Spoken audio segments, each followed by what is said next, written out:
ये हमारा स्पाइन का वर्टिब्रास है जो व्हाइट कलर में secondly gives us the energy और आने वाले टाइम में लगता है कि यूज में पसंद कर रहे हैं।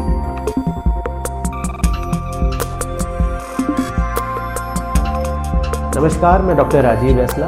जैसे हमने लास्ट वीडियो आपके तक पहुंचाई, जिस तरह से हमें रिस्पांस मिला, जो प्यार मिला, जो हमें मैसेजेस आए, तो उसके रिगार्डिंग हम अब इस जर्नी को आगे तक कंटिन्यू करना चाहते हैं। कंटिन्यू इसलिए ताकि हर इंसान जो मतलब एक लेमैन आदमी, हम बार बार ये कह रहे हैं कि जो इंसान मेडिकल टर्म को नहीं समझ पाता, हम वीडियोस उनके लिए बनाते हैं। और आने वाले टाइम पे आप देखिएगा कि आप बहुत ईजिली बहुत सारी चीज़ों को समझने लगेंगे। तो आज का जो हमारा टॉपिक है वो है एनकाइलोजिंग स्पॉन्डिलाइटिस। इसके नाम को सुनकर घबराइए मत कि इतना डिफिकल्ट नाम है तो आगे भी एक्सप्लेनेशन कैसे होगा। इस वीडियो को जब तक आप एंड तक नहीं देखेंगे आप नहीं समझ पाएंगे, ठीक है। तो प्लीज़ इस वीडियो को लास्ट तक देखिएगा। एनकाइलोजिंग स्पॉन्डिलाइटिस, जैसे कि नाम बता रहा है, एनकाइलोजिंग का मतलब होता है स्टिफनेस, टाइटनेस। स्पॉन्डाई का मतलब होता है आपका स्पाइन, और ITIS का मतलब होता है इन्फ्लामेशन। तो एनकाइलोजिंग स्पॉन्डिलाइटिस एक इन्फ्लामेटरी डिसऑर्डर है जॉइंट्स का। इसके अंदर सबसे स्पेशल चीज क्या है कि ये आपके स्पाइनल जॉइंट्स को सबसे पहले इफेक्ट करता है rather than other joints. Spinal joint में भी जो आपका lower part of the spine है, जहां पर आपका स्पाइनल कॉलम, ये हमारा स्पाइनल कॉलम है। स्पाइनल कॉलम जहां कूले के साथ हमारा जोड़ बनाता है, इसको सैक्रोआइलिक जॉइंट बोलते हैं। इस कूले के जोड़ को एनकाइलोजिंग स्पॉन्डिलाइटिस सबसे ज्यादा इफेक्ट करता है। अगर हम आगे बढ़े, ठीक है जी, कि एनकाइलोजिंग स्पॉन्डिलाइटिस और अदर आर्थराइटिस के अंदर डिफरेंस आप कैसे क्रिएट कर सकते हो। मेजरली 3 बातों पे ध्यान दीजिए।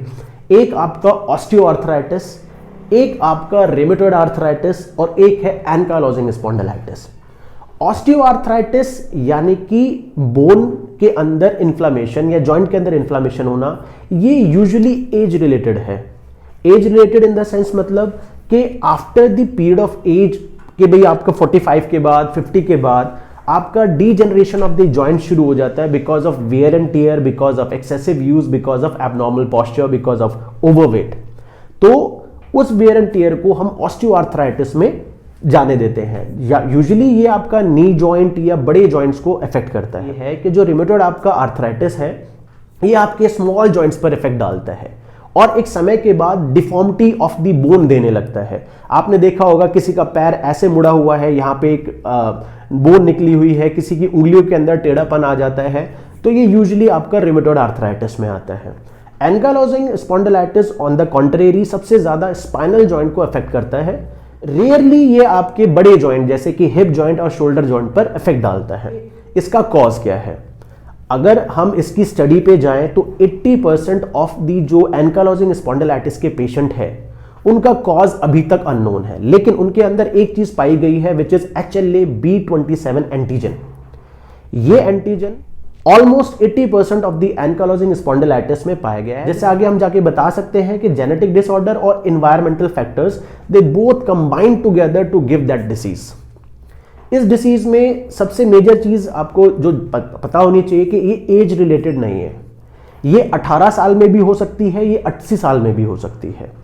दूसरा, ये मेल और फीमेल को इक्वली इफेक्ट करती है। जो आपके बोन्स हैं, आपका स्पाइनल जो जॉइंट्स हैं, इसके अलावा जो इसके और अदर ऑर्गन्स पर इफेक्ट आता है वो आता है आपकी आईज पर। आईज के अंदर आप देखेंगे रेडनेस ऑफ द आई, जिसको हम यूवीआइटिस बोलते हैं। It is because of the factor that HLA-B27 also presence in that uveitis. Same long run में क्या होता है कि जो आपका एओर्टा होता है, aorta is the most thickest आप वेसल कह सकते हो ऑफ द ब्लड, ठीक है। उसके जो वॉल्व होते हैं उनके अंदर इन्फ्लामेशन शुरू हो जाती है और धीरे धीरे उनका श्रिंकेज शुरू हो जाता है। कैसे जल्दी से जल्दी डायग्नोस कर सकते हो कि आपको एनकाइलोजिंग स्पॉन्डिलाइटिस है in comparison to the rheumatoid arthritis और ऑस्टियोआर्थराइटिस, ठीक है जी। एनकाइलोजिंग स्पॉन्डिलाइटिस, अब मेरी बातों को ध्यान से सुनिएगा, एक तो एज रिलेटेड नहीं है। दूसरा, एनकाइलोजिंग स्पॉन्डिलाइटिस का जो पेन शुरू होता है वो डल एकिंग होता है, बहुत शार्प शूटिंग पेन नहीं होता है, और यूजुअली आपको लोअर बैक में वो फील करेगा। रेडिएशन भी नहीं होगी कि वो आपके पैरों में ट्रैवल कर रहा है।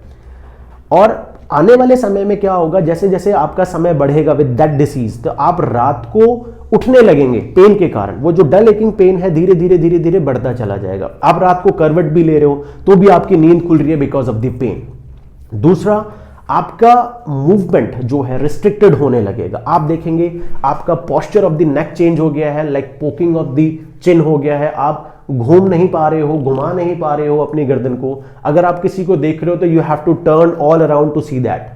Same with the spinal, lower spine area, कि आप आगे फ्लेक्शन कर रहे हो तो आपसे नहीं हो रहा है, आप साइड से कुछ उठाना चाह रहे हो तो आपसे नहीं हो रहा है, बिकॉज आपका जॉइंट धीरे धीरे धीरे धीरे इन्फ्लेम्ड हो गया है। अब मैं इसको यहां पे एक चीज क्लियर कर दूं कि ये यूजुअली आपकी मोबिलिटी कैसे इफेक्ट करता है। देखिए, ये हमारे पास एक स्पाइनल मॉडल है, ये हमारा स्पाइन का वर्टिब्राज है जो आप व्हाइट कलर में देख रहे हो, और इनके अंदर एक जो आप चीज देख रहे हो it is known as disc. Usually जो हमारा एंकाइलोजिंग स्पॉन्डिलाइटिस है, एक तो इंटरवर्टिब्रल डिस्क, यानी कि जो डिस्क ऊपर वाली वर्टिब्रा से जॉइंट बना रही है, अपर वर्टिब्रा, और नीचे वाली वर्टिब्रा से जो जॉइंट बना रही है, इंटरवर्टिब्रल डिस्क को अफेक्ट करता है। सेकंड, अगर हम पीछे की तरफ आए तो these are the facet joints. ठीक है, ये हमारा transverse process of the spine हो गया, आपको इतना डीप एनाटॉमी में जाने की जरूरत नहीं है, बट इन जॉइंट्स को हम फेसेड जॉइंट बोलते हैं। जो दो जॉइंट अपर वाली वर्टिब्रा के साथ जुड़ते हैं, they will make the facet joint. तो इसके अफेक्शन की वजह से, because of the antigen present in this ankylosing spondylitis, हमारी मोबिलिटी धीरे धीरे खत्म होने लगती है, और जो हमारा स्मूथनेस या हमारी जो मतलब शॉक एब्जॉर्बर डिस्क होती है, धीरे धीरे उसका श्रिंकेज होने लगता है। एक इसमें आपका ब्रीदिंग इशू होने लगता है। ब्रीदिंग इशू कैसे होगा? आप देखिए, जो हमारा रिब्स है आगे एक बड़ी बोन से जुड़ा हुआ है नोन एज स्टर्नम, और पीछे जाके आपका इसी आपके स्पाइन पे जाके जुड़ता है। जब आपका स्पाइन की मोबिलिटी खत्म होने लगती है तो आपका जो रिब केज है, जब आप सांस लेते हो तो रिब्स एक्सपैंड करता है, और जब आप ब्रीद आउट करते हो तो रिब्स नीचे जाने लगता है। ये मूवमेंट अफेक्ट होने लगती है, जिसकी वजह से बहुत से लोगों को ब्रेथलेसनेस की प्रॉब्लम होने लगती है। एक इसके अंदर जो पेन की कैरेक्टरिस्टिक होती है, इनिशियली क्या होगा कि जब आप मूव करोगे, कोई मूवमेंट करोगे, कोई एक्सरसाइज करोगे, तो इसका पेन रिड्यूस होगा, और in comparison to the discal problem या नर्व कंप्रेशन, जब आप कोई एक्टिविटी करोगे तो इसका पेन बढ़ जाता है। रेस्टिंग पे एंकाइलोजिंग स्पॉन्डिलाइटिस का पेन यूजुअली ज्यादा महसूस होता है। अब इसकी बात आती है, ये तो आ गया कि हम कितनी जल्दी फिजिकल ऑब्जर्वेशन से इस चीज को डायग्नोस कर सकते हैं। अगर मेडिकली इस चीज को डायग्नोस किया जाए, सबसे पहले आप एमआरआई पे जा सकते हैं। एमआरआई और एक्सरे दोनों ही आपको स्पाइन दिखाएंगे जो कि बिल्कुल बैम्बू की तरह स्ट्रेट होगी। इंटरवर्टिब्रल डिस्क बहुत कम आपको स्पेस उसका दिखाई देगा, और एक के ऊपर एक वर्टिब्रा ऐसे लगी होगी जैसे कि बिल्कुल खड़ा हुआ बैम्बू है। सेकेंडली, आप ब्लड टेस्ट के ऊपर जा सकते हो for the HLA-B27 and RH factor. RH factor negative है, HLA-B27 पॉजिटिव है। It can give the indication कि हमें एंकाइलोजिंग स्पॉन्डिलाइटिस है। ठीक है जी। अब बात आती है इसके ट्रीटमेंट की। Treatment, first treatment is early diagnosis. जितनी जल्दी आप इसको डायग्नोस करेंगे उतना जल्दी आप इसको कवर अप कर सकते हैं। सेकंड, अगर मेडिकली फॉर्म अप में देखें तो इनिशियली हम non steroidal anti inflammatory drugs इसमें देते हैं। Exercise specially the joint mobility exercise, जैसे कि हम ब्रिजिंग कर सकते हैं, नी टू चेस्ट पोजीशन हो गया। हम एक वीडियो जरूर बनाएंगे, एक शॉर्ट वीडियो जरूर बनाएंगे एंकाइलोजिंग स्पॉन्डिलाइटिस की एक्सरसाइज के लिए। उसमें आपको बिल्कुल क्लियर हो जाएगा कि हम कौन कौन सी एक्सरसाइज कर सकते हैं और कौन कौन सी एक्सरसाइज हमें नहीं करनी चाहिए। देखिए, हमारा जो मेन मोटिव था, एज मैंने पिछली वीडियो में भी आपको बताया, कि इन बीमारियों को लेमैन और बहुत ही सरल भाषा में, जो कि मैं, आप या कोई भी हमारा बड़ा बुजुर्ग समझ सके, उस भाषा में आप तक पहुंचाना, ताकि आप कल को किसी पेन को लेकर एक ऑर्थोपेडिक के पास जाएं, फिजियोथेरेपिस्ट के पास जाएं, कायरोप्रैक्टर के पास जाएं, तो उनकी कही हुई बात आपको ईजिली समझ में आए और आप ट्रीटमेंट में कोऑपरेट करें।